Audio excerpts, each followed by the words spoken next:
Hello વિદ્યાર્થી મિત્રો, હવે આપણે આગળના મુદ્દા તરફ જઈએ. આગળનો મુદ્દો છે વિદ્યુત ભારોના અસતત વિતરણને કારણે વિદ્યુત ક્ષેત્ર. બરાબર છે. વિદ્યુત ભારોનું અસતત વિતરણ આપે અને એને કારણે આપણે વિદ્યુત ક્ષેત્ર શોધવાનું છે. હવે યાદ રાખો કે વિદ્યુત ભારોનું અસતત વિતરણ હોય અને તેવા અસતત વિતરણને કારણે આપેલા બિંદુએ જો વિદ્યુત ક્ષેત્ર શોધવું હોય તો પછી સંપાતપણાનો સિદ્ધાંત વપરાય. ફરી પાછું સાંભળો. વિદ્યુત ભારોનું અસતત વિતરણ આપેલું હોય અને તેને કારણે આપેલા બિંદુએ વિદ્યુત ક્ષેત્ર શોધવાનું હોય તો પછી સંપાતપણાનો સિદ્ધાંત વપરાય. સંપાતપણાનો સિદ્ધાંત શું કહે છે? તો અહીં લખેલું છે વિદ્યુત ભારોના સમૂહને કારણે. હવે વિદ્યુત ભારોનો સમૂહ એટલે બે અથવા બે કરતાં વધારે વિદ્યુત ભારો. વિદ્યુત ભારોનો સમૂહ એટલે બે અથવા બે કરતાં વધારે વિદ્યુત ભારો. વિદ્યુત ભારોના સમૂહને કારણે કોઈ પણ બિંદુએ વિદ્યુત ક્ષેત્ર એ તે બિંદુએ દરેક વિદ્યુત ભારને કારણે મળતા વિદ્યુત ક્ષેત્રના સદિશ સરવાળા જેટલું હોય. આ વિદ્યુત ક્ષેત્ર માટે સંપાતપણાનો સિદ્ધાંત છે. વિદ્યુત ભારોના સમૂહને કારણે કોઈ પણ બિંદુએ વિદ્યુત ક્ષેત્ર એ તે બિંદુએ દરેક વિદ્યુત ભારને કારણે મળતા વિદ્યુત ક્ષેત્રના સદિશ સરવાળા જેટલું હોય.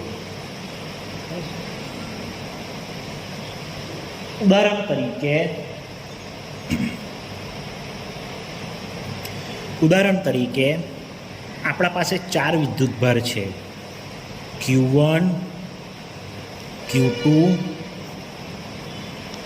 Q3, Q4. આ ચાર વિદ્યુત ભાર છે, Q1, Q2, Q3 અને Q4. આ ચાર વિદ્યુત ભારને કારણે આપણે P બિંદુએ વિદ્યુત ક્ષેત્ર શોધવું છે. બરાબર છે. તો P બિંદુએ ટોટલ વિદ્યુત ક્ષેત્ર કેટલું? EP એટલે P બિંદુએ વિદ્યુત ક્ષેત્ર કેટલું? તો કે Q1 ને કારણે વિદ્યુત ક્ષેત્ર પ્લસ Q2 ને કારણે વિદ્યુત ક્ષેત્ર પ્લસ Q3 ને કારણે વિદ્યુત ક્ષેત્ર પ્લસ Q4 ને કારણે વિદ્યુત ક્ષેત્ર. બરાબર છે. એટલે P બિંદુએ ટોટલ વિદ્યુત ક્ષેત્ર કેટલું? તો કે Q1 ને કારણે P પર વિદ્યુત ક્ષેત્ર એને આપણે કહી દઈએ E1 પ્લસ Q2 ને કારણે P પર વિદ્યુત ક્ષેત્ર એને આપણે કહી દઈએ E2 પ્લસ Q3 ને કારણે P પર વિદ્યુત ક્ષેત્ર એને આપણે કહી દઈએ E3 પ્લસ Q4 ને કારણે P પર વિદ્યુત ક્ષેત્ર એને આપણે કહી દઈએ E4. બરાબર છે. તો વિદ્યુત ભારોના સમૂહને કારણે, હવે સંપાતપણાનો સિદ્ધાંત સમજો. વિદ્યુત ભારોના સમૂહને કારણે આપેલા બિંદુએ વિદ્યુત ક્ષેત્ર એ તે બિંદુએ દરેક વિદ્યુત ભારને કારણે મળતા વિદ્યુત ક્ષેત્રના સદિશ સરવાળા જેટલું હોય. આ સંપાતપણાનો સિદ્ધાંત મેં તમને સમજાવ્યું કે આપણા પાસે ચાર વિદ્યુત ભાર છે, Q1, Q2, Q3, Q4 અને તેને કારણે P બિંદુએ વિદ્યુત ક્ષેત્ર શોધવું છે. તો P બિંદુએ ટોટલ વિદ્યુત ક્ષેત્ર બરાબર Q1 ને કારણે P બિંદુએ વિદ્યુત ક્ષેત્ર એને કહી દે E1 પ્લસ Q2 ને કારણે P બિંદુએ વિદ્યુત ક્ષેત્ર એને કહી દે E2 પ્લસ Q3 ને કારણે P બિંદુએ વિદ્યુત ક્ષેત્ર એને કહી દે E3 પ્લસ Q4 ને કારણે P બિંદુએ વિદ્યુત ક્ષેત્ર એને કહી દે E4. એટલે આ રીતે થાય. બરાબર છે. હવે આકૃતિના અંદર Q1, Q2, Q3, Qn વિદ્યુતભારો દર્શાવેલા છે. એક વિદ્યુતભાર છે Q1, બીજો વિદ્યુતભાર છે Q2, Q3 અને Qn વિદ્યુતભારો આપેલા છે.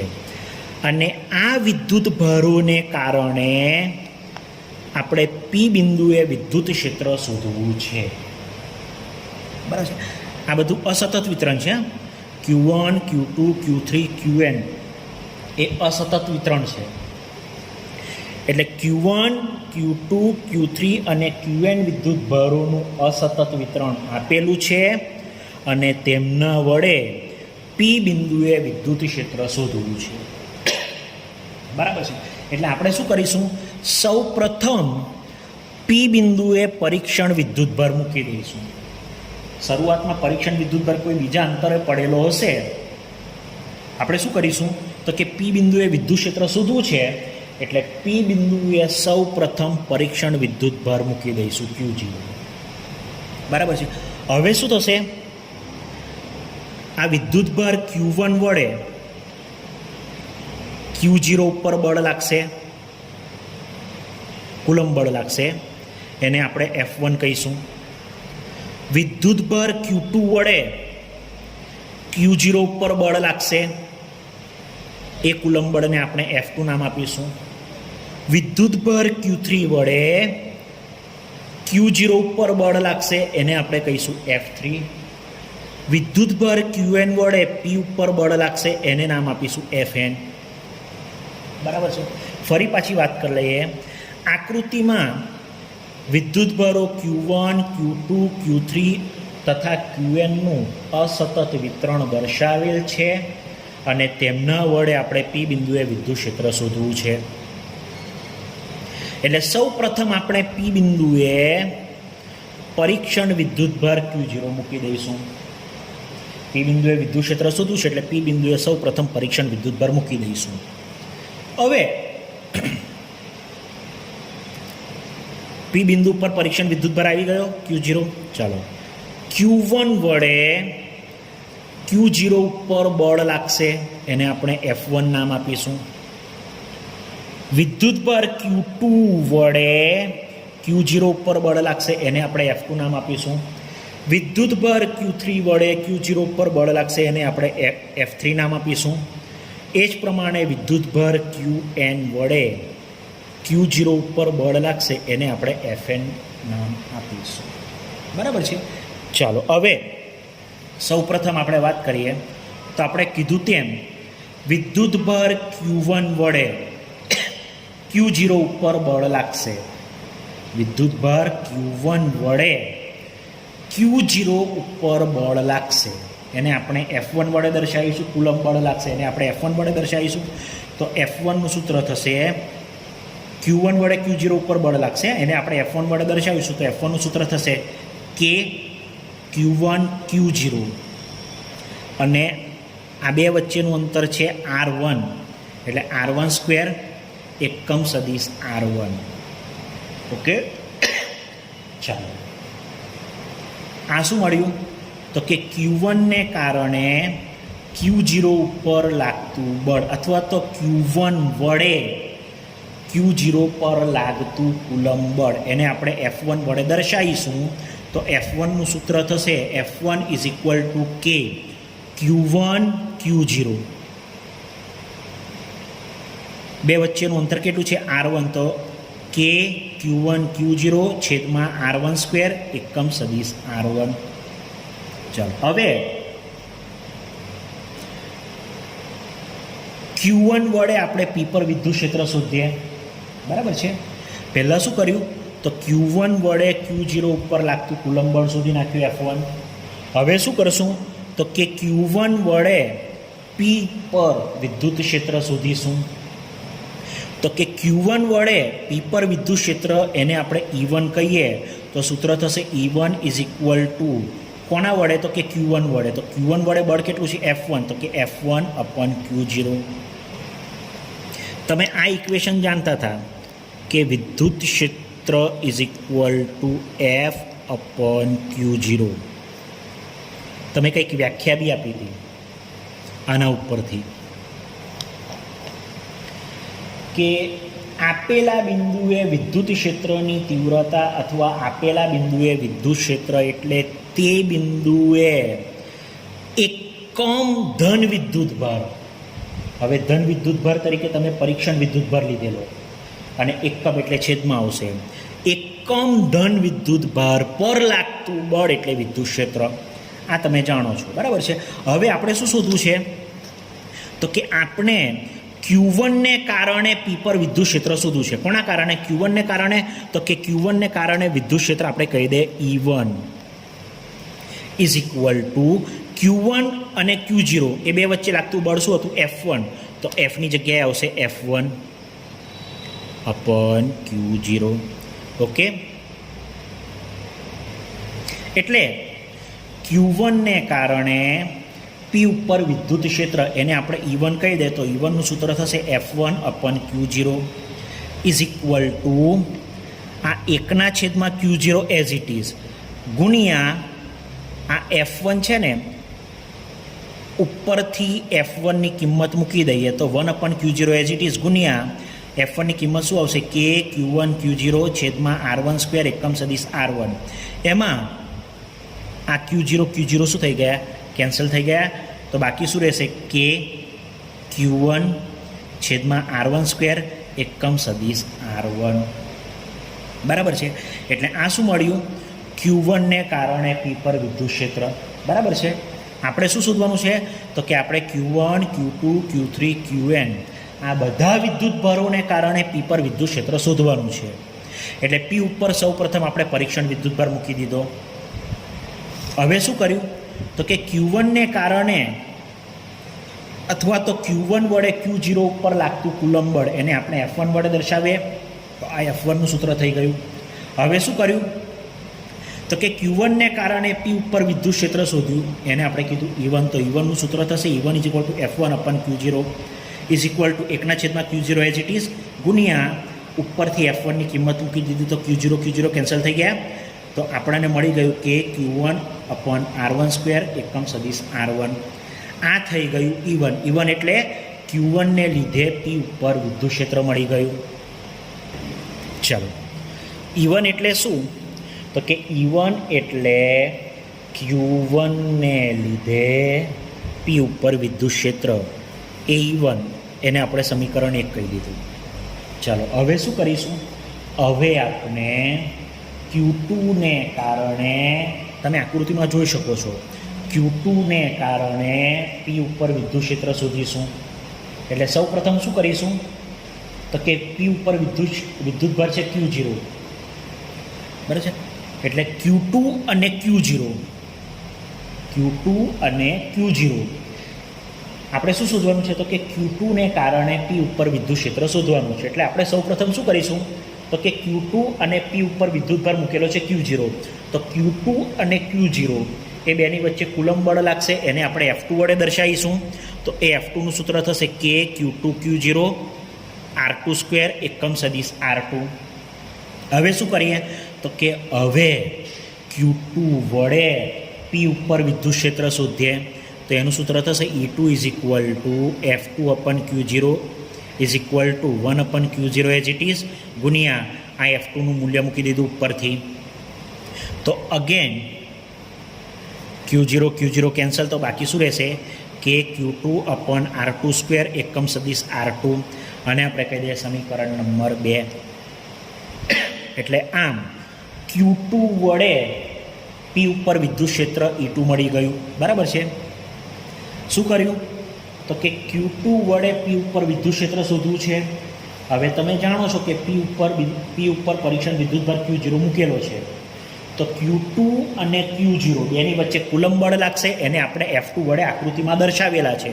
તો સૂત્ર થશે કે Q2 અને Q0 વચ્ચેનું અંતર આકૃતિમાં છે R2 એટલે R2² એકમ સદિશ R2.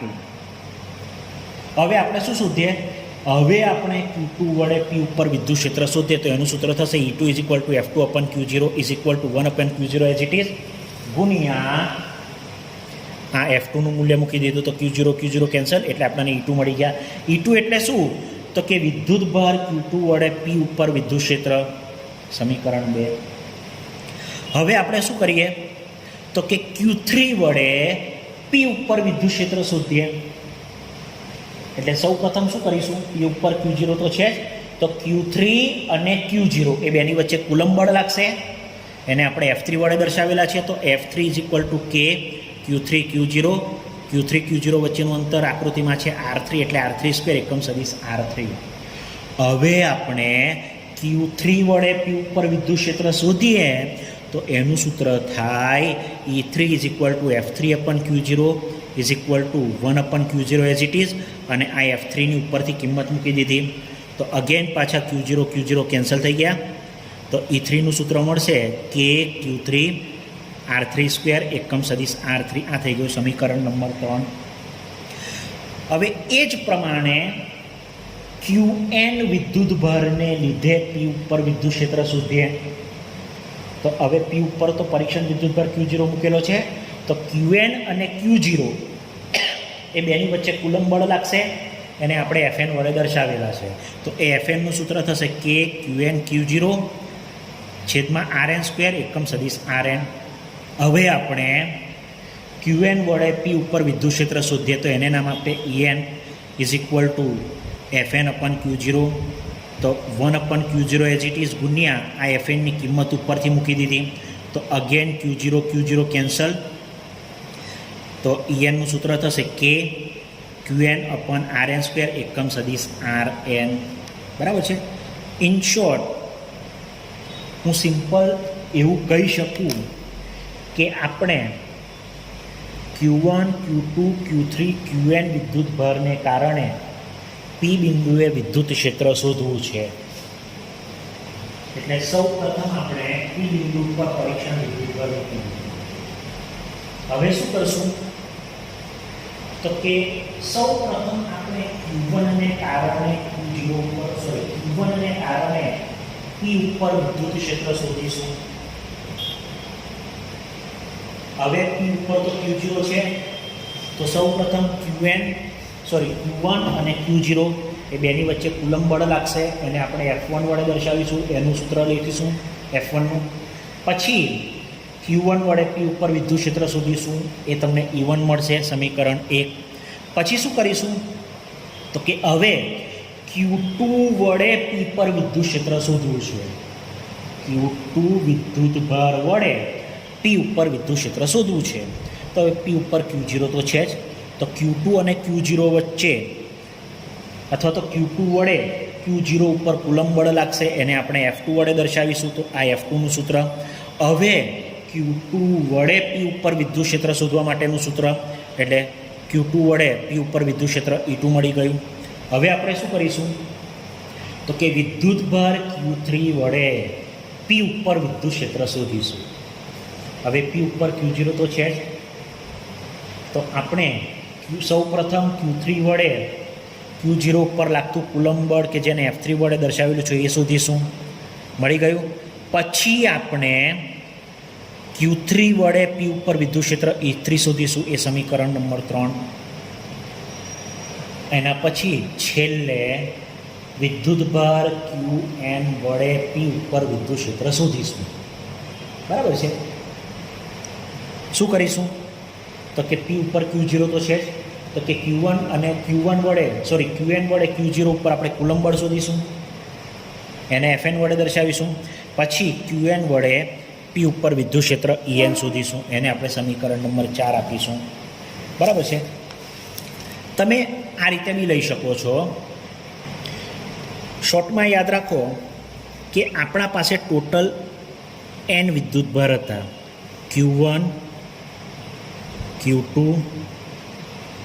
Q3 અને આ Qn. અને આ વિદ્યુત ભારોને કારણે આપણે આ P ઉપર વિદ્યુત ક્ષેત્ર શોધવું હતું. તો સૌ પ્રથમ આપણે P ઉપર પરીક્ષણ વિદ્યુત ભાર Q0 મૂકેલો. બરાબર. હવે શું કરીશું તો કે સૌ પ્રથમ આપણે Q1 વડે P ઉપર વિદ્યુત ક્ષેત્ર શોધીશું.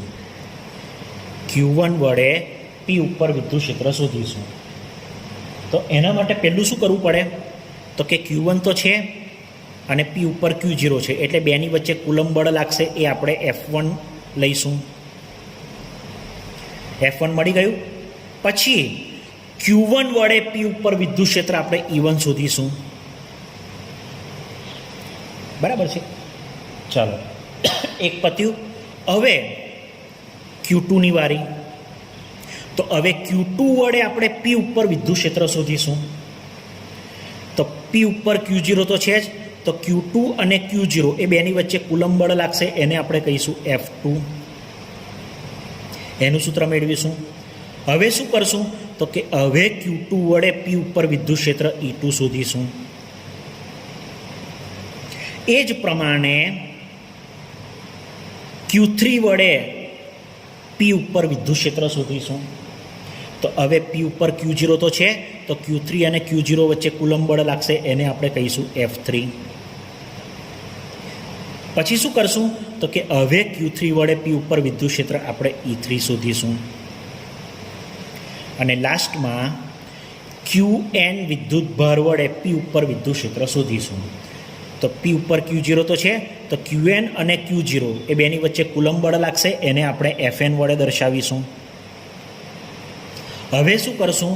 તો કે હવે Qn વડે પી ઉપર વિદ્યુત ક્ષેત્ર En શોધીશું. આ રીતે કરીશું. ઓકે. આમ આપણને Q1ને કારણે પી પર વિદ્યુત ક્ષેત્ર મળ્યું, એને સમીકરણ 1 કીધું. Q2ને કારણે પી ઉપર વિદ્યુત ક્ષેત્ર મળ્યું, એને સમીકરણ 2 કીધું. Q3ને કારણે પી ઉપર વિદ્યુત ક્ષેત્ર E3 મળ્યું, એને સમીકરણ 3 કીધું. અને એ જ પ્રમાણે વિદ્યુતભાર Qnને કારણે પી ઉપર વિદ્યુત ક્ષેત્ર મળ્યું, En કીધું, એને સમીકરણ નંબર 4. હવે પી ઉપર કુલ વિદ્યુત ક્ષેત્ર. તો પી ઉપર કુલ વિદ્યુત ક્ષેત્ર બરાબર Q1ને કારણે પી પર વિદ્યુત ક્ષેત્ર E1 પ્લસ વિદ્યુતભાર Q2ને કારણે પી ઉપર વિદ્યુત ક્ષેત્ર E2 પ્લસ Q3ને કારણે પી ઉપર વિદ્યુત ક્ષેત્ર E3 plus dot dot dot plus વિદ્યુતભાર Qnને કારણે પી બિંદુએ વિદ્યુત ક્ષેત્ર En. બરાબર. એટલે હવે આપણે પી બિંદુએ કુલ વિદ્યુત ક્ષેત્ર શોધવા માટે Q1ને કારણે જે વિદ્યુત ક્ષેત્ર મળ્યું તે, Q2ને કારણે જે વિદ્યુત ક્ષેત્ર મળ્યું તે, Q3ને કારણે જે વિદ્યુત ક્ષેત્ર મળ્યું તે E3 અને Qnને કારણે જે વિદ્યુત ક્ષેત્ર મળ્યું તે En, એ બધાનો આપણે સરવાળો કરશું એટલે મને પી ઉપર વિદ્યુત ક્ષેત્ર મળશે. ચાલો, આ સમીકરણ 5 થઈ ગયું.